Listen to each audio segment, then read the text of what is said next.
এই সমাজে ভালো মানুষের কোনো জায়গা নেই। আর এই সমাজে যারা ভালো কাজ করতে চায় বা ভালোভাবে থাকতে চায়, তাদের এই সমাজ কোনো জায়গা দেয় না। কারণ আপনি কারোর সাথে কোনো খারাপ কথা বলবেন না, কাউকে কোনো ডিস্টার্ব করবেন না, দেখবেন যত ঝামেলা আপনার ঘাড়ে এসে পড়বে। কিন্তু যে মানুষটি দিনের পর দিন অপরাধ করে যাচ্ছে, মানুষকে অপরাধের লাইনে নিয়ে যাচ্ছে, অন্যায় কথা বলছে বা দুষ্কৃতীদের সাথে হাত মিলাচ্ছে বা অভদ্র মানুষের সাথে হাত মিলাচ্ছে, দেখবেন সমাজ তাকে আরো উপর লেভেলে তুলে নিয়ে আসছে বা সমাজ তাকে আরো সম্মান করছে। কিন্তু যে ভালো মানুষ এই পৃথিবীর বুকে কিছু ভালো কাজ করে যেতে চায় বা ভালোভাবে জীবনটা কাটিয়ে যেতে চায়, দেখবেন সে ভাত পাবে না, সে বেঁচে থাকার জন্য দুটো খাবারের অন্ন পাবে না। এই সমাজ এমন, এই সমাজ এত কঠিন বা এই সমাজ এত নিকৃষ্ট। কারণ যে মানুষগুলো, যে মানুষটি সবসময় মানুষকে সম্মান করে বা মানুষকে ভালোবাসে, দেখবেন সেই মানুষটি সম্মান পাবে না। কারণ কিন্তু যে আপনাকে গালিগালাজ দিয়ে কথা বলবে, যে আপনাকে তুচ্ছ মানে তুচ্ছ মনে করবে, সেই মানুষটি কিন্তু দেখবেন অনেক বেশি সম্মানের যোগ্য বা পাত্র হয়ে ওঠে আমাদের এই সমাজে।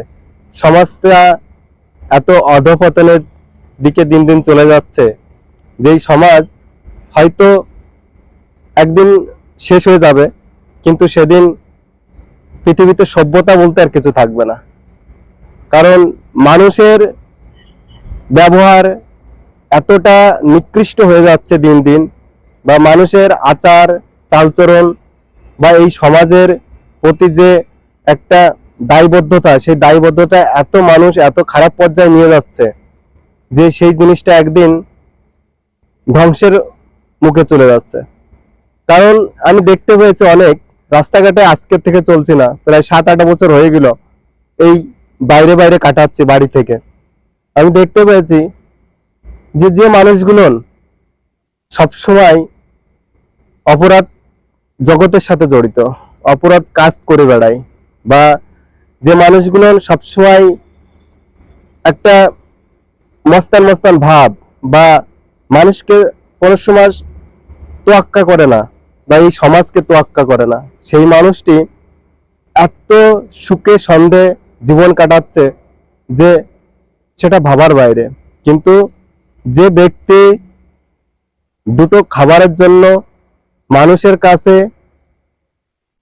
কাজ করছে, ঠিক আছে, কন্টিনিউ পরিশ্রম করে যাচ্ছে, কিন্তু সেই মানুষটিই বেশি কথা শোনে। কিন্তু যে মানুষটি তাকে দিয়ে কাজ করাচ্ছে, ঠিক আছে, সে যদি কাজ নাও করে বসে থাকে, বা সেই মানুষটি যদি কি বলবো, শুধু একটু চিল্লাতে পারলে হয়, শুধু চিল্লাতে পারলে হয়, তবেই সেই মানুষটির সম্মান কিন্তু সেখানে খুব, ঠিক আছে। কিন্তু আর অ্যাকচুয়ালি যারা কাজ করে তাদেরকে মূল্য দেয় না, যারা পরিশ্রম করে কাজ করে তাদের মূল্য দেয় না। মূল্য সেই মানুষটির দেয় যে মানুষটি চিল্লাতে পারে, হুঙ্কার ছাড়তে পারে, যে মানুষটি দেখাতে পারে, লোক দেখাতে পারে যে আমি, দেখো আমি চিল্লাকে ওকে হুকুম দিচ্ছি বা আমি ওকে বকছি বা আমি ওকে বেশি কথা বলছি, সেই মানুষটির সম্মান অনেক আমাদের এই সমাজে, ঠিক আছে। তো আমার যেটা মনে হয়, এই সমাজটা ধ্বংস হওয়ার দরকার, বা এই সমাজটা আবার নতুন করে এই পৃথিবীটাই ধ্বংস হওয়ার দরকার, এই পৃথিবী আবার নতুন করে সৃষ্টি হওয়ার দরকার। নাহলে এই সমাজে যে পাপী মানুষগুলো আছে, তাদের রাজত্ব বা তাদের অত্যাচার কোনোদিন শেষ হবে না। আর যে নিরীহ মানুষগুলো, তাদের উপর যে জুলুম, সেই জুলুম কখনো এই পৃথিবী থেকে শেষ হবে না বা এই সমাজ থেকে শেষ হবে না। জানি না কবে এই জিনিসটা হবে, হলে হয়তো যে মানুষগুলো অসহায় পীড়িত বা যে মানুষগুলো খুব কষ্টে দিন কাটাচ্ছে, সেই মানুষগুলো হয়তো পরের জন্মে কোনো কোনো একটা জন্মে হয়তো সে একদিন ভালো পরিচিতি পাবে। পৃথিবীর মধ্যে সব থেকে নিকৃষ্ট প্রাণী সে হচ্ছে মানুষ, সবচেয়ে নিকৃষ্ট। এর উপরে নিকৃষ্ট প্রাণী এই পৃথিবীতে আর নেই। সব থেকে বুদ্ধিমান প্রাণী মানুষকে বলা হয়, আর তেমনই সব থেকে নিকৃষ্ট মানুষ এই পৃথিবীতে। কারণ এদের মতন, এই মানুষ জাতির মতন আমার মনে হয় আর কোনো জাতি নেই যে তারা এত পাপ কাজ বা এত অপরাধমূলক কাজ এই সমাজের বুকে করে। এই সমাজ তবুও এদের কোনো সাজা দেয় না। আপনি দেখবেন কোর্টে হোক, আদালতে হোক, যেখানেই হোক, যেখানে বিচার দেওয়া হয় মানুষকে, সবসময় দেখবেন যে মানুষটি অপরাধ করেছে সেই মানুষটি কোনো কায়দায় দেখবেন বিচারের রায়টি নিরপরাধ।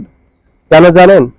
কারণ সে অপরাধ, এই সমাজে যে অপরাধ করে যে কিভাবে বেঁচে থাকা যায় সেই কৌশল বা সেই টেকনিক বা সেই জ্ঞান অভিজ্ঞতা তার মধ্যে ভরপুর। বা শুধু তাই নয়, সেই মানুষকে সাপোর্ট দেওয়ার জন্য বড় বড় মানুষ তার পিছনে থাকে। কিন্তু একটা নিরীহ মানুষ যদি কখনো কোনো কিছু বিপদে আপদে ফেসে যায়, দেখবেন তার পাশে কেউ থাকে না। কিন্তু একটা অপরাধ করা মানুষ, তার পিছনে কিন্তু সে যদি কোনো কাজে কিছুতে ফেসে যায়, তার পিছনে দেখবেন হাজার মানুষ আছে, হাজার হাজার মানুষ। তা এই সমাজটা যে কিভাবে চলে, যদি মানুষ জাতি হয়ে জন্ম না নিতাম তাহলে হয়তো বুঝতে পারতাম না যে সমাজটা কেমন। তো এইটুকুই আমার খুব ভালো লাগলো, ভালো লাগে যে আমি এই সমাজে একজন মানুষ হয়ে জন্ম নিতে পেরেছি, আর এই সমাজটাকে দেখতে পারছি বা এই সমাজটাকে জানতে পারছি। হয়তো পশু পাখি হয়ে জন্ম নিলে এই সমাজে যে এত অপরাধমূলক বা অপরাধ মানুষ বাস করে সেটা হয়তো জানতে পারতাম না। ভালো লাগলে লাইক শেয়ার আমার এই ভিডিওটি একটি করে দিও।